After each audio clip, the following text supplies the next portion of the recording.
Hey guys, Chris here from Work to Game, Gaming Kinda, and now Gaming Kinda TV over on Facebook as well. That means that if you are watching this, it is October 13th or later, so I can finally share everything we learned from the media tour, but I do have a couple of disclaimers. First of all, Yoshi P opened his statement to us by saying a thank you to the medical staff over the last few years, and I would like to echo his thoughts.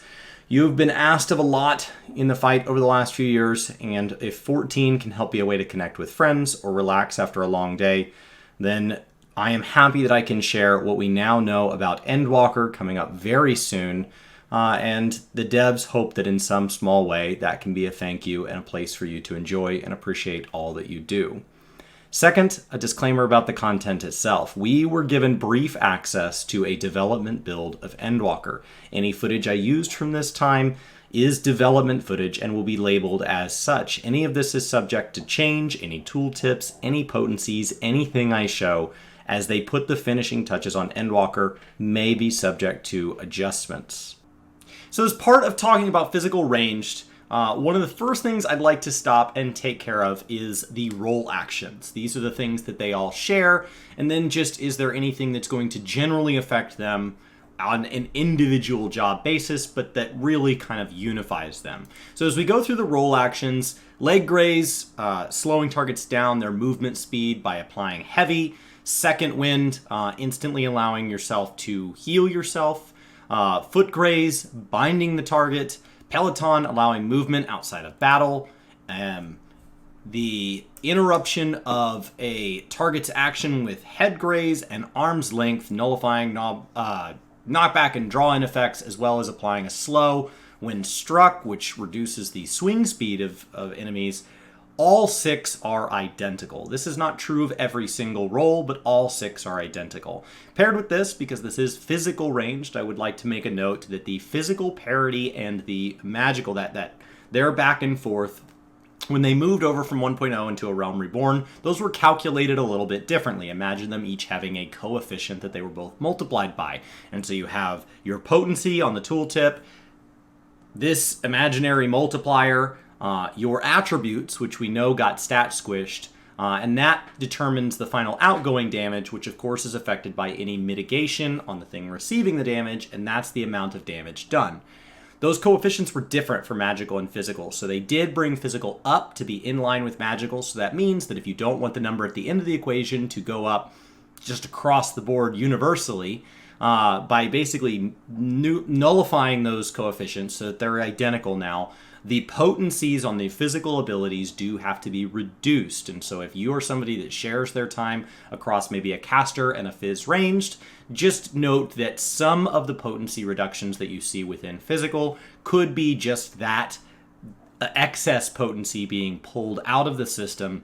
We don't know exactly how that's applied. Is it applied universally across all of the abilities within a job, or do they say, here's the total amount of potency per second that a job is doing, let's kind of pull it out in the areas that we think it is best pulled out. We don't know how it got there, but we do know that physical jobs were going to need to receive some sort of potency nerf that isn't going to change the outgoing amount of damage you have. That's to keep you from accidentally receiving some crazy level buff.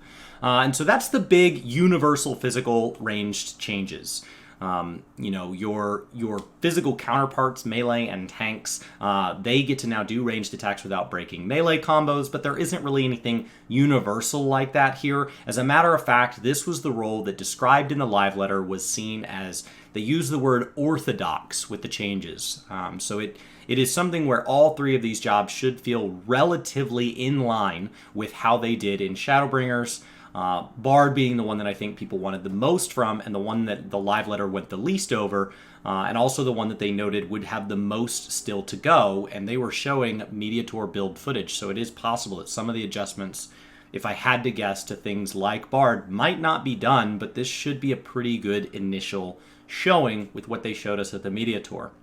So just keep in mind, this is all here to flex. It should feel like an extension of, these should feel like quality of life adjustments to phys ranged, and this is just kind of the universal truths that are going to group regardless of which physical range job you're in particular honing in on. If you have the equipment for the role and you're spending your time jumping across all 3, you need to know this basic almost lack of information to have some context for where your job might go from here, since at a role level, there isn't a big personality shift like there is with healers being split in two, or with some of the universal changes that are being applied to tanks and to melee. This is really a role where there wasn't that big overhaul, and it didn't have something like Summoner just totally messing with the caster category. This category, when we talk about role actions being so orthodox and so plain, that's actually a pretty good summary for the just generic general improvement. I think all three of these jobs got better. And when we talk about the physical ranged versus Shadowbringers, but I am just rambling about the fact that they didn't change. So Fizz ranged, overall thoughts. Orthodox changes was the live letter statement. Orthodox changes was the statement that they made, that they said they're not really changing that much. And I think that's very true.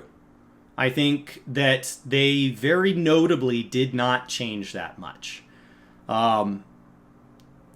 I think that across the board, it feels like there's these 15-20% drops in potencies everywhere, but then there's new abilities adding potency to some of those things. It feels like, in general, they're rewarding combos this expansion for DPS with big, shiny new abilities. You'll get to do them more if you're doing your rotation better, less if you're not, and that's where they're going to make up for it, and the combo potency itself will not be the difference. It'll be the big finishers that pulls those players ahead in total potency per second, which is effectively, if you neutralize for gear, what DPS is, right? Potency per second times your attributes is how we get DPS per second. So if you have two identically geared players, it's literally a question of potency per second. The gap between broken combos and combo actions is narrower than before, but there are big shiny things if you're better about managing your combos, managing your gauges, managing your stacks, managing your buff windows. And I think my big fear for this category is that they have made the entire raid across the board, they have made more windows centered on those 30, 60, 90 intervals. And as a set of jobs that are expected to buff the raid, one of my concerns is how frustrated other players are going to be if you are the reason that they don't get their window. This is something Ren mentioned when we were talking about tanks, and I think it's going to be directed at Fizz ranged. I think that's where the frustration is going to be, because that's where a lot of these buffs come from. So it'll be interesting to see kind of how the different DPS fares, what gets slotted, what gets kind of deemed the trash job, because I can promise that people are going to watch all of this stuff and decide that one of these jobs, the sky is falling, even though none of these numbers are final, and we don't have the content to go with it. People are going to decide that one of these jobs is brokenly overpowered. And the best is when people are 100% sure at an initial glance, with no extra math, effort, verification, validation, the remainder of the picture, which the other half of the picture is the content itself, which we do not have. Without all that, they're immediately going to be convinced how the entire next 2 years is going to go, every single patch cycle, even though there has been no evidence to ever suggest that Square Enix is not willing to continually seek balance, continually make sure that every single job can get clear of every single tier, can be present in every single ultimate. They can all do everything. So I think my concern in this category is that Bard's going to be one that takes a lot of heat. Dancer is going to be seen as not getting enough changes because it was all basically quality of life. Machinist, I think, as far as number of changes, maybe came out the most visually ahead. I don't know. I think the big winner in how it plays as somebody that's not a Fizz ranged main is what feels the most natural when I hop into it. I think Bard will feel very natural, but I think Dancer just felt so freaking good. I think of the set, I would probably, if I was going to gear out my Fizz ranged by going into raids, to get weekly lockouts as a Fizz ranged, I would go in as a Dancer. It feels really good. It just does. I don't know how to explain it. So I don't really have an immense amount to say on this role, because honestly, it doesn't feel like an immensely wild change. The potency drops when you factor for the physical parity is in line. when you compare this with the melee changes, when you compare this with the tank changes, when you compare this with the caster changes, when you compare this to Sage and the healers, Fizz Ranged is just something that existed in Shadowbringers and will continue to exist in Endwalker. These jobs change the least. I think individually, on paper, every single job in the game it got something worth being excited about versus Shadowbringers version. But we are all on October 13th and beyond, sitting down around the Christmas tree or whatever holiday your family celebrates where everybody might get a little something, and you're all opening up gifts, and you all got something that did improve your life, but you're looking over and like, you got a sibling that got like a brand new TV, and a sibling that got a car, and another sibling that got, an Xbox Series X, and you got, new toothbrushes, and like, I'm glad you got them. It's important. You should be getting new ones from time to time. But compared to the other jobs, I will say this job does feel the most orthodox, the most continuation of. And they did say that with the changes, they were relatively happy with where Shadowbringers was, and so they were looking to carry those strengths forward, not just hit reset. Don't break what's not broken.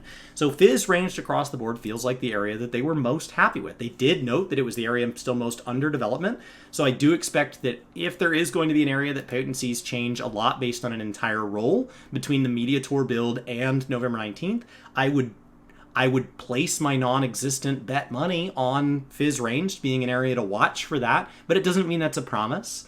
And I think a lot of Fizz Ranged, with how mobile they are, with how the proc rates are percentage chances, when you see all of that, I think that you have to look at Fizz Ranged as a more situational, reaction-based DPS job, compared to something that's much more straightforward. It's not that melee doesn't have that, but it's not that, Red Mage doesn't have that. But like, compared to some of these other jobs, like, it just feels like across the board, what makes Fizz Ranged fun to play is how actively part of the battle content you feel when playing it. You're in it. You're out of it. You're where you want to be.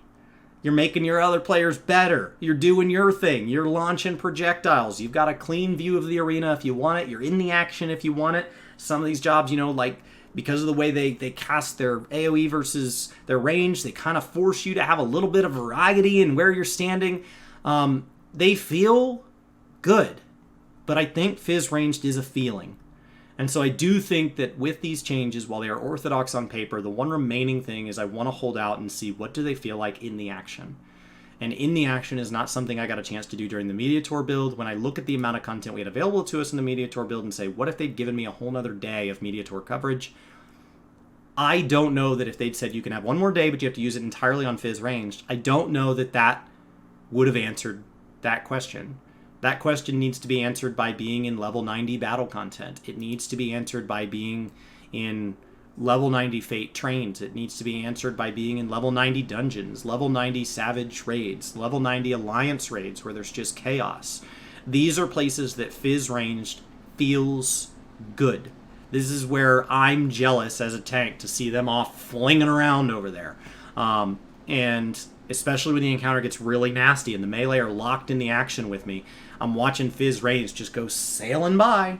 And so I think that the other caveat to this category is if there's a category not worth being excited about just because a tooltip reveal, this is it. This is the role action that when you see the tooltips and you see the animations, casters get to have the coolest animations. They're big explosions. Tanks and healers are about these spells. What is it that you're doing for the party? Melee have these big, elaborate combos and these positionals, so I need to read it because it's just a ton of information.